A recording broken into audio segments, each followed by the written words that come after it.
Good morning, everybody. Nick Amata right here, right now, in the present of now. Welcome back to another fantastic episode. We have an amazing guest today that is reaching to connect, and it's amazing because, as usual, I don't know much about this amazing guest, but it's formidable and it's very excited to discover. I know there's a book that we can talk about. I know there's some leadership, all amazing topic that they always excite me to meet people there have a lot of amazing information. So I will introduce our big friend to Dan. How you doing? I'm awesome. How are you doing today? Very well, very well. I'm actually very full as well because my mom just cooked an amazing lunch. It's lunchtime here. I know it's early over there. It's around, it's gotta be 10, 9 in the morning. Yeah, it's 9. Yeah. Yeah. That's awesome. Tell real quick. I'm curious about your story. I don't know if you want to introduce. I know we have a quick talk, and you told me you were a chef, professional chef. So tell a little bit of your story. So I've been a professional chef for 30 years, and there Wow. was, as a professional chef, it's like you're almost constantly burned out.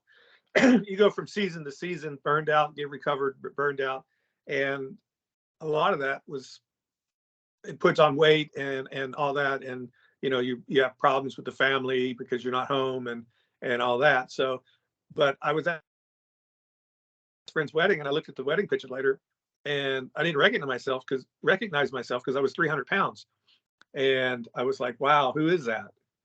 And so actually, I started on December 31st. I was 300 pounds, and then I decided I'm going to run a Spartan race in October of that year. So through all the crazy stuff, I was able to actually run that race. I lost 70 pounds and ran that Wow. race, and then into my mental problems. Part of the reasons I had anger issues and coping mechanisms, a lot of those things, food, alcohol, all the good stuff. And I figured out I actually ran into my ground zero, as I call it. It was actually a sexual trauma when I was 6. And that's where a lot of I ended up with a speech impediment and then bullied and all this through my whole life, basically as a kid. And that ended up being in a lot of different coping mechanisms and anger issues. But the culinary world was perfect for that, because you can, as long as you can produce really good food, because we're detailed and all that, but it's working with ourselves. So I worked through all that, and then I was like, wow, I've got something here. I can help other people that have issues, and in the hospitality industry, but it's in all industries. So I actually wrote a book. I came up with 6 stops or steps. It's like a journey on self-discovery of how you can find your purpose and make your life better. So I've actually improved the relationship with my family. I've repaired that, and the most important relationship is actually with myself. So now I'm like, wow, I could really help people, because there's a lot of people that struggle with finding that definition of themselves and their purpose, and they hate going to work, they hate their job, they hate this, they hate that. Instead of looking at his life as an opportunity, they look at something, it's like, it's dreadful and all this. And I've had friends that taken their lives and or have drunk themselves to death and all that, because they couldn't cope with how they perceived life. And I think that is, as a leader, when you can perceive yourself as someone that can help people, as someone that leads people, as someone who leads yourself, and someone that takes care of yourself and your family, then you become more resilient as a leader, and you become more effective. And at the end of the day, that affects the bottom line. Wow. So Yeah, that's beautiful. And it come up a question, and I want to ask you right away. Is that common? And then we can to cover. I have many questions now after telling a little bit of story, but I'm curious to know, is it because I noticed, and especially in the hospitality industry, there's a lot of copy mechanisms, a lot of problem, angry issues. A lot of people can't manage that. Alcoholic and drug abused.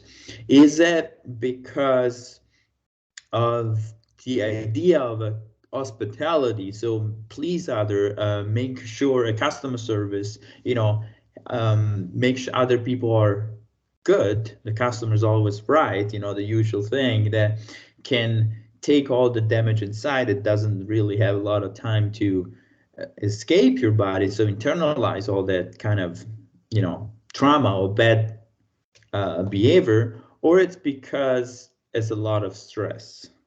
So it's a common in the hospitality industry, and the reason, well, what's the nature of all that? Well, yeah, the stress is amazing. It's very, very high. And a lot of people can't handle that. But also a lot of people who've been through trauma and stuff like that, they can handle that because they've already been through worse. They've already seen so much worse than a really busy shift. But also a lot of people are high performing, and they really good with their hands, and because they're not able to, in when you're out in other jobs, and when you deal with the customers, it's different. You can come, you show up for that shift, you can be amazing, you can do all this, and then when you leave, you can go do whatever you want, but you put on a show whenever we cook, and we can perform very high levels, whether you're in the front of the house or back of the house or whatever, because of your things that you've been through. But also it's the same thing that got you, that made you successful. And a lot of the that's my dog, but a lot of things that make us successful as leaders are the same things that destroy us later. It's those things where we weren't good enough for our parents.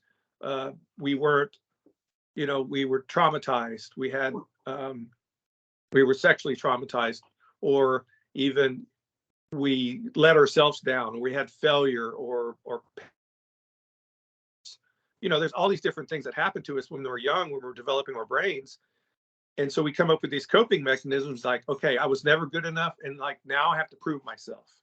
And or they didn't like me, so now I can hang around with people that like me, and they're also have the same issues, and we're comrades. We're in this war together.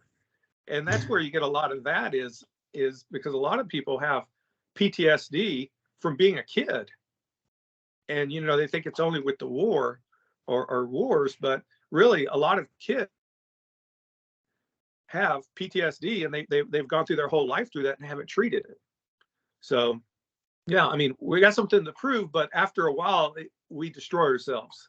The same thing that made us successful destroys us as leaders.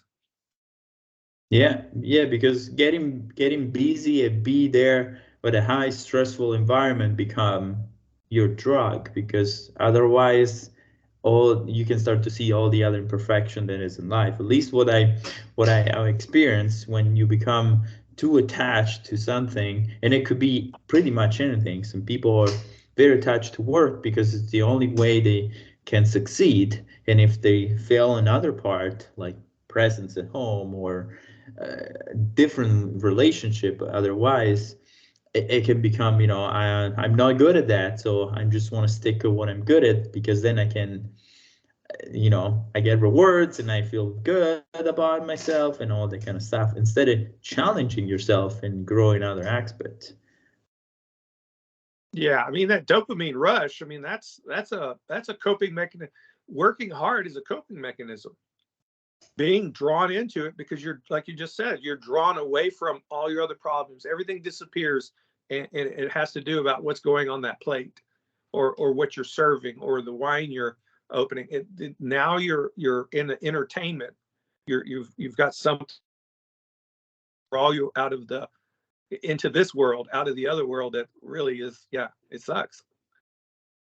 But Yeah, yeah. When you step in the kitchen, I guess the whole world stops, and then you get in this new environment, this new world that, time doesn't matter, and you watch the clock 5 minutes later, and it's already end of the shift. I don't know. You get in your own environment, in your own world over there. oh yeah, you get the flow and the zone and all those. That's and you get this killer service, and then then you have the lows where you're not quite ready, and you get in the weeds, and you start going down in flames, and there's the ticket machine keeps spitting stuff at you, and you're just like, you got to keep going. You have to figure it out some way, somehow. You still got to get it out. And it's funny because now I sit on when we sit on the other side of the table, and we're actually being served, and everybody's being really impatient, and it's Friday night, and there's the restrooms, the restaurant is full, and there's a line waiting to be set, and these people are going, where's my food? I'm like, they're getting their butt kicked right now. They're like knee deep in the weeds. They're like banging this food out, and you're going to complain because you've been sitting here for 30 minutes. I'm like, you just there's whole different thing, and then all of a sudden everybody's gone. It's time to clean up and go home. Wow, crazy, crazy, crazy, crazy environment.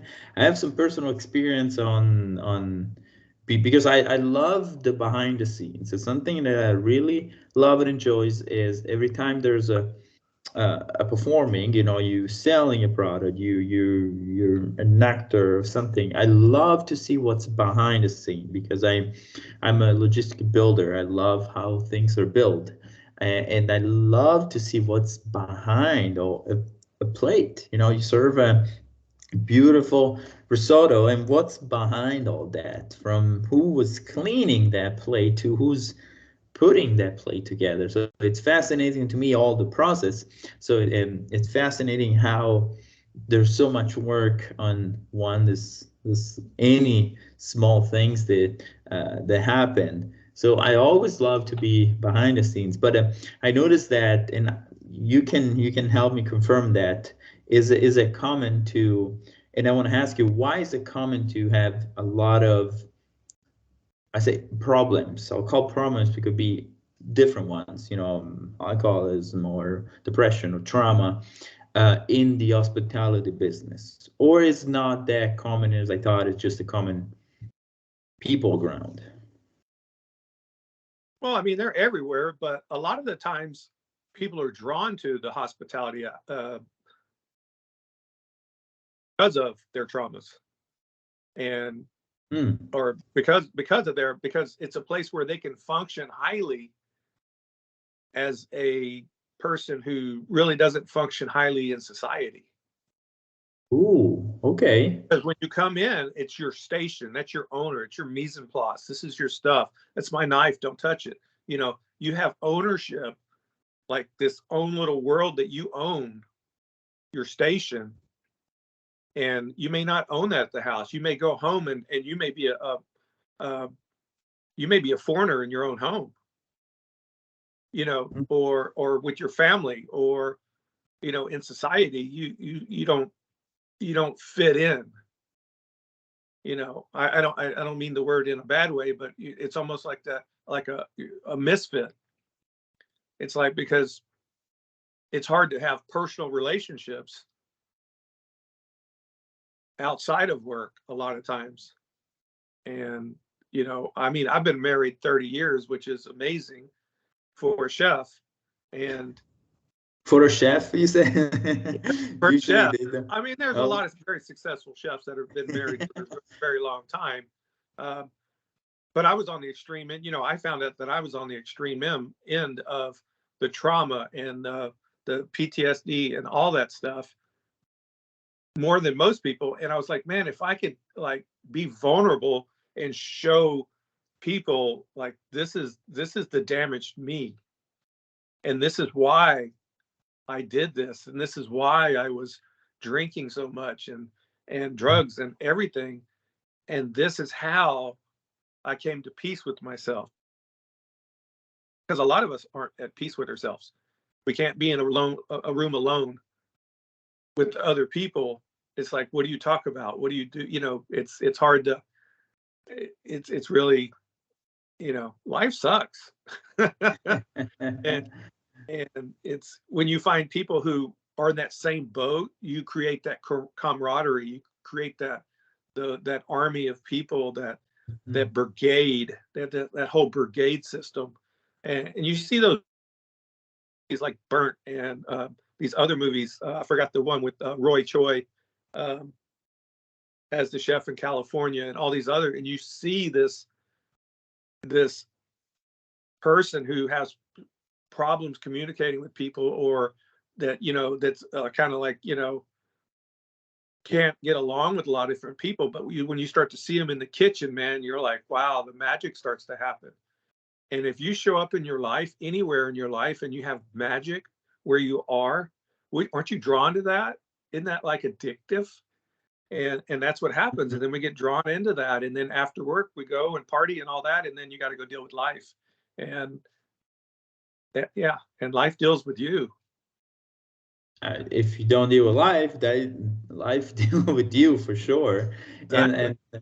And before we go deep into, you know, trauma and what you do and how the book can help a lot of people, I want to know what's the best way, and then it could be extended to any profession. But if you're in the hospitality, so if you're a chef, if you, I don't know, you're waiters or cleaning dishes, any of that kind of industry, because I believe it's very unified. It's a group of people with talents. They go there and create a show to entertain and you know, create an experience for guests. That's what I believe it's hospitality. And correct me if I'm wrong.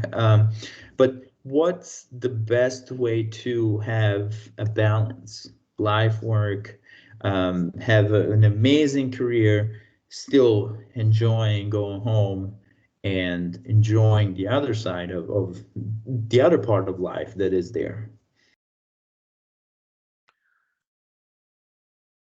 When you get around to the part that really makes your life matter, it comes down to your values and your priorities. And a lot of us have, we've never been deliberate about finding those in our life, and we just kind of run through life. And then we have goals. We, you know, we want to do this, we want to do that, and we get drawn in so many directions. And it's really, when you figure out your value and your priorities, you can figure out your goal. You need to have one goal. It needs to be that overarching North Star, the direction you want to go. And it has to be almost unattainable for us to be happy. Because if we go, okay, I want to be an executive chef, well, I ended up doing that, and it's like, now what? It's like that should have been part of an ultimate goal, you know, to be this person, or to be, you know, this type of person, instead of being a chef or you know, a CEO or whatever. It's like, what's after that? Because a lot of times we don't separate who we are from what we do.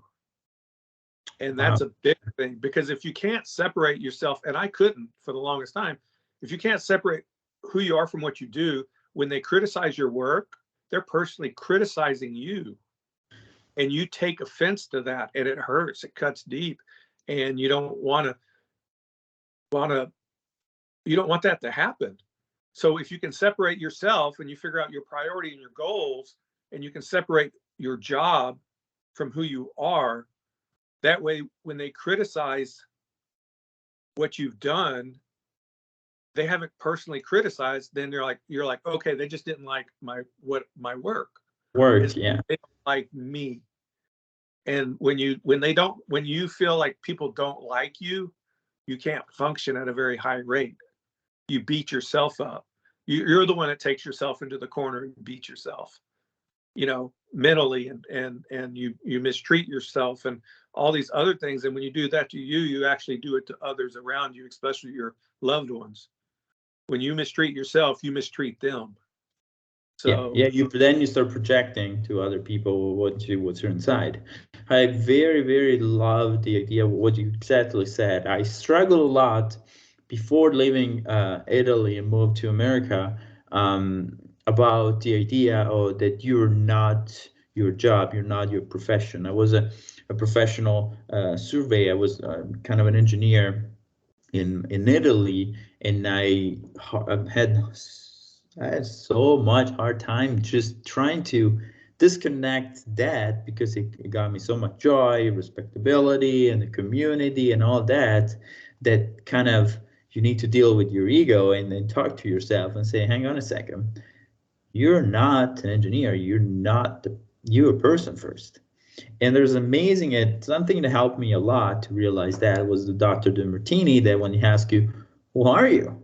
And a lot of people say, well, sorry, that was Bob Proctor, one of my amazing mentor. Who are you? And a lot of people say, I'm Nicola. And no, that's your name. Who are you? Well, I'm an engineer. I'm a chef. A lot of people say, hi, who are you? Hi, I'm Dan. I'm a chef. Yeah, those things that you do, or the people call you, or things that you have, but it's not who you are. And it was so deep into that kind of style. That's amazing how you bring that back to me, because it was fascinating, and it was very hard to disconnect the person to, well, am I reality? I end up realizing that I'm energy and I could do whatever I want. That's why I changed completely country, and I changed a lot of things in my life, trying to find the things that, bring me most, get me close to my values, like we were talking to go. So if somebody asks you, who are you now? What's the best answer that you have? Who am I? Yes. I'm someone that has a purpose of helping others help themselves. Hang on, I think it is funny because you're that, but it's not. I'm a person that gives. I give what I have to others, and that way it's not tied to anything.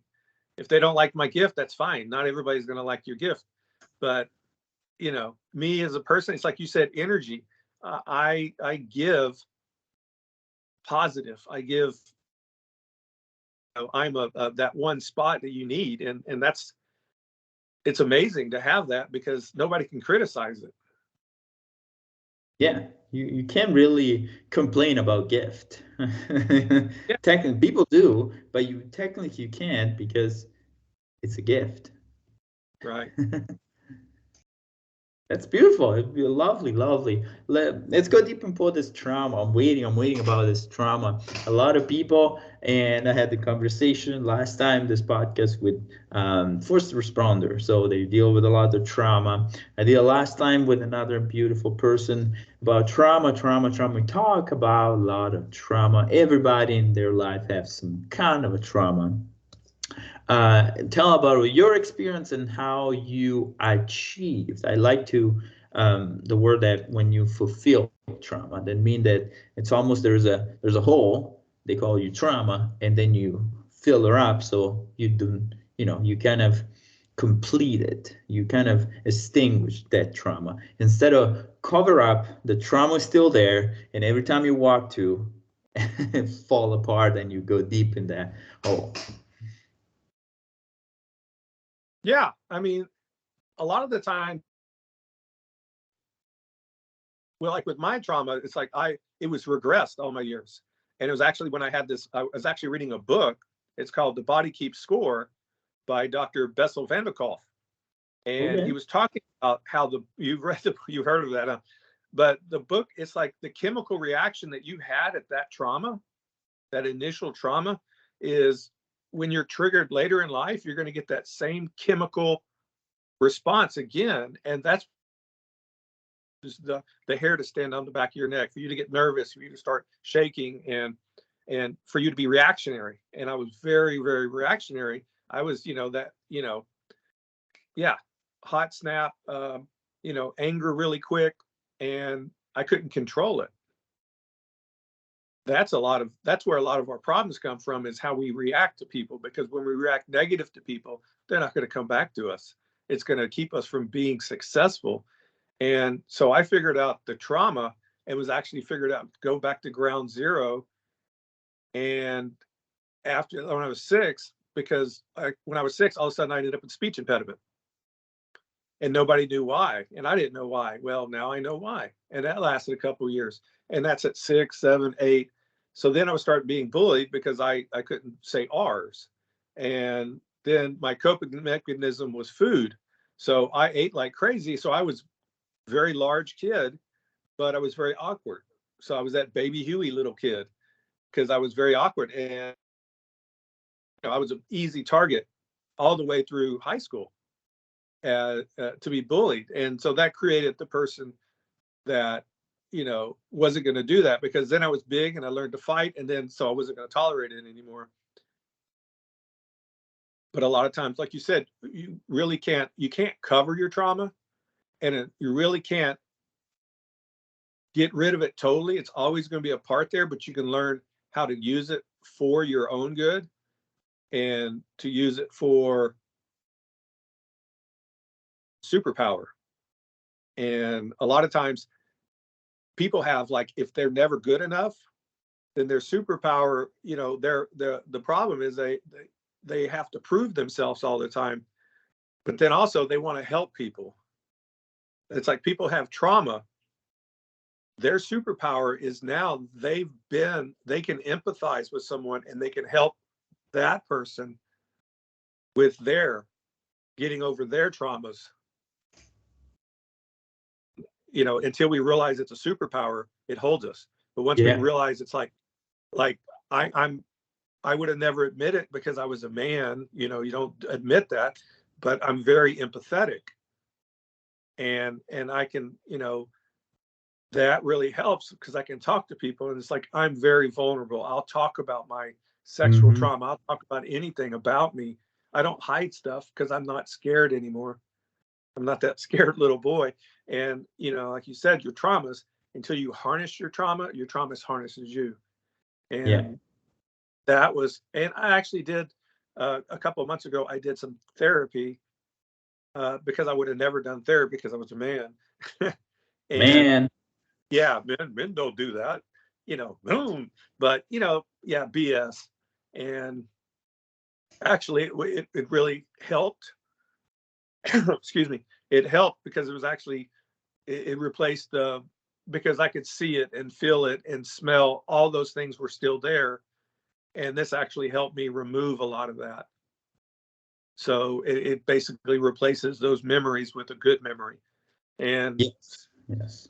I liked it, what you say about become your superhero, your supernatural power, because a lot of people, and I notice it's getting very often in this society, in everyday life, that people need to know what's the name or what's wrong with them, and have that ready every time something going on, as become victims. Because I have this has happened, because I have this has happened, and that's why so and so and so. Like, and it's very common because OCD, and then I have ADHD and all that kind of stuff, that I might probably have most of that one, or even autisms. There's a huge spectrum that I met people that are autistic, they never knew in their life, and after they discover, everything made sense, and now they're the victim, and they become very, very vulnerable. I'm a victim, I can't do nothing because I have Tourette's. Then the other side, you see people with Tourette's that are amazing artists and achieved a lot. It's just such a powerful things that you say, that your whatever happened, your trauma, your things that happen in your life, is how you react. So your reaction was, okay, now I get bullied, I need to become more powerful, I need to learn how to fight, or I never good enough, I need to be perfect. That's why you achieved a lot. The problem is a lot of people don't see it, and they're still in that kind of vortex of emotion. But it's a superpower, because every person has his own way, with his own trauma, his own up and down, the way how to react to it. That's what creates your superpower. So that's power. That's amazing that you said that, because it's good to let everybody knows that it's fine what happened to you. It happened. You can bring it back. You can, go back in time, go back when you're 6 years old and skip that moment. And that will be super, super easy. But what the cost for that? Then you're not the super achievable person that you are now. You're not the perfectionist that most people are. I have my wife that always grew up with, in a ballroom dance, so she always be fought a lot and never good enough. But there's a lot of challenge, a lot of competition. You need to be the best. You need the best. Now she switched from there to business, and now she's the best because she grew up with that. It wasn't healthy, but at least it got us to being one of the best businesswomen and I know. And that's how it's fascinating how from something bad, there's always something to bring it home and learn from it and work with that and make it, powerful, make it useful. That's power. That's good because you're wasting that whatever happened in your life, the trauma, you're wasting it. Or how you got to recover, how you got to react it, how you got to make it powerful. So thanks for that. That was good. A lot of good connection. I want to ask you, since everybody's on their journey, and in my opinion, you can speed up, you can stop, you can't do anything about it because it's your own journey. But what you found more that was successful to help other people or in your own journey to, I wouldn't say speed up, but at least help the process, make it a little bit more smoother? Is there something, a trick, a tip that you can tell us that can help in your journey? Oh yeah. No, I think one of the biggest places is the self-awareness and mindset. It's the self-awareness. It's a lot of us, we try to like fix our problems in our head and or to work it out in our head, and it keeps us up at night and we can't sleep and all this other stuff. But the problem is when it's in our head, we don't have perspective. And so if we can take it out and put it on paper or put it on a computer screen, then you've actually taken it out of your head and put it on something that you can be analytical about, that you can separate the feelings from. Because once you More put it on paper, subjective. and a lot of us can't do that because we can't see what's wrong with us when we're in it. Everybody else sees that we're struggling, but we don't see the struggle because we are drowning in it. And just that one thing of take it out of your head and put it on paper, it's amazing, because then you can start working out. It's like, okay, well, now I know this is this and this. Now I can do something about it, because now I can say, okay, this is analytical. Okay, how do we work this? This is where I want to be. So take where you want to be, and it's a journey. If you know where you're going, you have to know where you are to make the journey, Mhm. or you can't find the place. And taking it out, put it on paper, puts you at a direction to where you know where you're starting. These are my faults. This is what I do good. This is what I don't do good. And then when you start putting it down on paper, you're like, oh wow. If you're honest, then you're like, oh, okay, well then I can do this, this, and this. And if I just stop doing this and I start doing this, and you can actually make a game plan, and then get the mindset, and then realize that every day that you fail, you didn't fail, you learned. And you take failures, your failures are Yes. building blocks. That's how you get there. It's one paver at a time. You know, I always say I'm going to fail my way to success, and that's how people do it. It's the more failures you have, it means the more times you tried, and the more times you tried, the more chances you're going to make it, because you can't make it sitting on the sidelines. And you know and then once you get out that direction, you figure that the second biggest thing is find someone who's done what you've done or want to do, or they've been where you want. If they've been to the top of the mountain and you want to go to the mountain, find that person and figure out how they got to the top of the mountain. When you start doing those things and stop being an island upon yourself, because you Mm. can't do everything yourself. I forgot what it is. It's like you have to learn from other people's mistakes, so you don't have to make all the mistakes yourself. And we are tribal. We're animals, and we're pack animals, and we can't survive alone. We can, but it's not that great. When we have other people, it helps us. African proverb: if you want to go fast, go alone. If you want to go far, go with the group. Go with the group. Yeah. So, I mean, those two things right there, because it's going to define your journey, and then find a guide to go on your journey. You can cut 10, 20 years off of figuring out how to be whatever by finding the right mentor. But you got to find them, but you also have to listen to them. We'll find a mentor and we'll argue with them. We'll, it's fine to have ideals, but you can't have disagreements with someone that's helping you, because they don't want to help you then. And it's all about collaboration.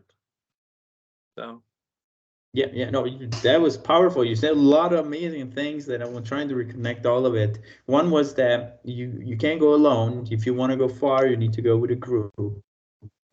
You need other people. I discovered as well myself. You need other people. The union of brain creates such a powerful energy around you, because you have your own impact, but if you have a companion, a spouse, or a coworker, or somebody next to you, or even not really physically next to you, but energetically and on the same idea that can help you, that's not twice powerful. One people is you do 10, two people you do 1,000. It's exponentially. It's very, very powerful. The other part that when you said it was self-awareness, that in few words will help you. It's just let it out a little bit. You say it, write it down, and that's I think it's very powerful. It's a very good tip, because we're not subjective. We're into we know what's going on, how to make it more realistic and more disattached, because our emotion is always there kicking in. How to make it more stable. And that's kind of, I think, write it down. Viewing on a third party, like it's you outside yourself, view your situation.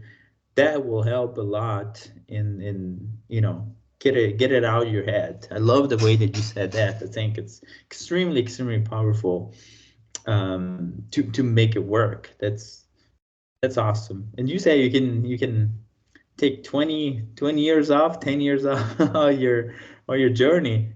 That's a lot. Saving all that years and growing faster, it's powerful. I don't like fast. Growing fast, I don't think is a good idea. But growing faster than what your situation, it's helpful, because you can join more and you can go arrive it. I like fast only when there's money. Yeah, I want, love money, love fast. Learning needs the right speed at your level. That's what I like to tell myself. But if you can save 10 years on your journey, you can enjoy more in your life. That's incredible. That's, because it never ends. There's no destination, but at least you can do more. You can achieve more. You can be more. You can help more people. Right now, the way that I always look at it, right now, how many people will say thank you to you because you helped them in your own way? That's fantastic. You have, I don't know, your kids will say thank you. Well, your clients will say thank you. There's around 10 people around you every day. Fantastic. How we can make it 100? That's the way to grow. Because if you can help 100 people, that's powerful. So instead of waiting 30 years to help 100 people, you can do it in 15 years. That's very, very powerful. I love all your concept. I love your idea. It's good that I personally, I always talk personally, I bring back some of those concepts that sometimes I forgot personally, but I think a lot of people can be useful in this journey. What you can say for somebody that it's specifically in your industry? Because I think everybody can use from this conversation, but somebody that is, I don't know, is a assistant chef, is in super busy, doesn't know what to do, he wants to grow, he wants to be somebody, at your level. What can he do to make it nicer, smoother, not so challenging? Well, I think the main thing is a lot of the chef, like a lot of the chefs got to where they were by battlefield promotions. You know, you were there and you were ready, and they looked around and said, I need a new leader, and they looked over at you and you were ready. So by working on yourself and figuring out what your values and your priorities are, and find out what your weaknesses and your strengths are before you need to make that decision, before someone else needs to make that decision, is going to change the trajectory of your life, because opportunity comes. And if you're not ready, You want to be ready. they're going to find the next person that's ready. And it's the whole point with all leadership. You always should be working on being the person above you. If I'm a sous chef, I shouldn't be working on being a sous chef. I should be working on being an executive chef. If I'm a cook, I should be working on being a sous chef. I should not be worried about being a cook. I'm already a cook. I should be and doing what the executive chef is doing. That way people are going to say, hey, he can do that, and he can do that, and he can do that. And the same thing with any business, accounting or anything. If you bite off more than you can chew and learn to chew, everybody's like, don't bite off more than you can chew. My thing was, I was like, bite off more than you can chew, because you can always learn to chew, but you may never get another bite. Oh, yes. I love it. That's what I always say in my team. Just volunteer of everything what's around you.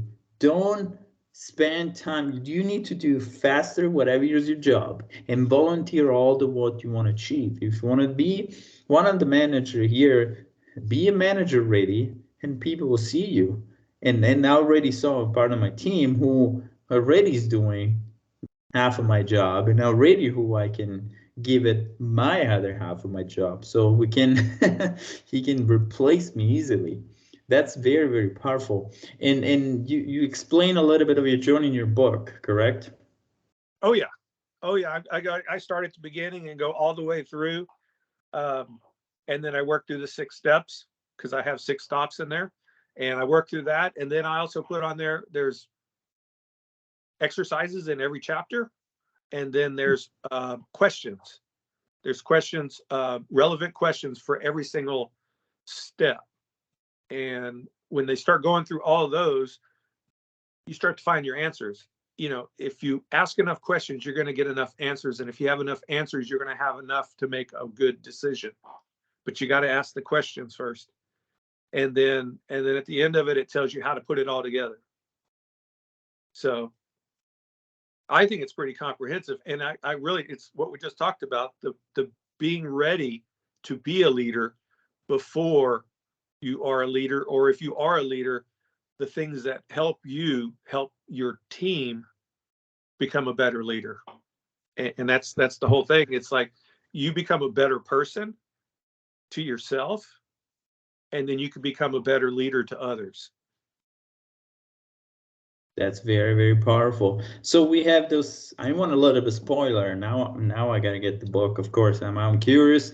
You make me curious. Now I want to know more. A little spoiler about, we have those 6 steps that will come. What's the name of the book? Where I can find it? Now let's go deep in this book. Now I'm curious. Okay, yeah, the book is called Deliberate Evolution: The 6 Stops Every Leader Must Make to Lead a Life of Success. Wow. Okay. Those It are comes out in essentials. January. Right. These are the essentials. And this is a lot of it. And a lot of it we fall short on. But is any of this information life changing? Yes. Is it new? No, nothing is new. Everything is repackaged. It's a perception. It's my perception of work for me as a trauma survivor, as a person who didn't live up to what their potential. It helped me become who I am now. And I think that it really is going to help leaders become the leader that stands out. Because there's managers, and people manage things. They tell people to do stuff and they look at data to see that was done. A leader takes more time, but they inspire. Because a manager will tell people to do that, and then they'll have to tell them to do something else. A leader will inspire them, and then they don't have to tell them again, because now they're going to find out, it's that whole give them a fish or show them how to fish. Yeah. The duplication never ends after you commit once. That's fantastic. So it's coming up in January, so it's coming up soon, right after the holiday. When we can start purchasing? Can we pre-order? How we get this book? It's going to be available January 1st. Actually, I'm getting it back from the typesetter this week, and then I'm going to load it up into Amazon, so you'll be able to get on Amazon. Or you can go to, they'll have a link. It's at www.dancappello.com. And there'll be a link there to where you can buy the book. It'll take you right to Amazon. And there's more information there about me and what I do, and speaking engagements, and all the other stuff is available through that site. And, that's it. And then the first 2 weeks is going to be free ebook downloadable. So you can download the ebook for free, and then they'll have the softback. And then I'm also working on a workbook to go with it, with additional questions, and also spaces to work through those questions in the book. There's room in the book to answer the questions and stuff, but I'm creating a workbook where you can answer more, and then I'm adding more exercises and more ways of implementing in your teams, in yourself, even in your family, and in large corporations too, how you can take these steps and empower your people, your team, to be better. And, really at the end of the day, it's going to help your bottom line wherever you are. That's fantastic. We'll put all these links down below so everybody can just make it super, super easy. Just click buy. Definitely, I believe if you're listening right now, you're in the hospitality, you're chef, you're somebody in that kind of high stressful environment. You listen, this story of Don, I think, will help you a lot. So if you're in this industry, definitely you should buy. But I believe in anybody can give you something. That's my belief. That's why I always around people. So even if you're not in the industry, I think this 6 steps will definitely help you. I can't wait to chew this book right now, because I'm prepped. I'm super, I'm very curious, but now I'm excited. That's the next level for me. So that's powerful. Let's go put all this link together. Send me all the necessary links. We'll put it all below, and then we'll go with that. Thank you a lot, Don. It was fantastic. It was a pleasure having this beautiful conversation with you. I really enjoyed it. Really loved it. Thank you so much. Oh, thank you so much for having me and taking the time to actually, to do the podcast. There's a lot of people get information out. You get the followers, you're consistent, and your heart is at serving people by giving them the information. And we need more people that serve. Appreciate you. Yes, let's build this community of amazing servers, people that love serving. I'm here for other people, and I believe you're there for other people as well. I think it's the only way we can achieve satisfaction in life is how many people we can help. Right now I'm helping, I don't know, 100 people around me. I want to do 1,000 tomorrow, and 1,000 more the following one, until I reach 1 million people every day. Still not be enough for me. I love that. That's my purpose. That's why I'm here. That's why we all here. If one person from all this conversation get inspired, get something burning. Like I'm burning right now. I'm super, super excited because I've discovered a lot of old connection information that I wasn't communicated thanks to you, Don. So if you just get inspired, I'm good. I could die super, super happy. That's my whole my life is fulfilled. So thank you, Don. I'll see you, all of you, on the next episode. Bye, Thank you. Don. Bye. Have a good one.